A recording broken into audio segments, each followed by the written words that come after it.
আসানসোল কুলটিতে সাধু সেজে ছিনতাই, 4 ছদ্মবেশী গ্রেপ্তার পুলিশের তৎপরতায়।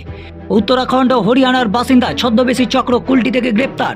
কুলটির দামাগড়িয়া রেল ব্রিজে শিকার এক মহিলা। চৌরঙ্গি ফাঁড়ির পুলিশের তৎপরতায় ধরা পড়ল ছিনতাইবাজ সাধু চক্র।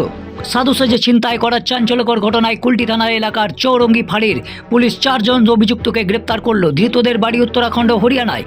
সূত্রে জানা গেছে, ঝাড়খণ্ডের বাসিন্দা কৃষ্ণা বাউরি তার স্বামী ও সন্তানদের নিয়ে সোমবার 19 নম্বর জাতীয় সড়কের পাশে পুরনো কল্যাণেশ্বরী মন্দিরে পুজো দিতে এসেছিলেন। কিন্তু পুজো সেরে ফেরার পথে দামাগড়িয়া রেল ব্রিজের কাছে 4 জন সাধু বেশে থাকা ব্যক্তি তাকে আশীর্বাদ দেওয়ার নামে থামান। তারপর সুযোগ বুঝে মহিলার গলায় থাকা সোনার মঙ্গলসূত্রটি ছিনিয়ে নেন। তারা 4 চাকা গাড়িতে করে কলকাতার দিকে পালিয়ে যায়। এই ঘটনার খবর পেয়ে কুলটি থানার চৌরঙ্গি ফাঁড়ির পুলিশ তদন্তে নামে এবং জানতে পারে যে অভিযুক্তদের গাড়িটি ফের ঝাড়খণ্ডের দিকে ফিরছে।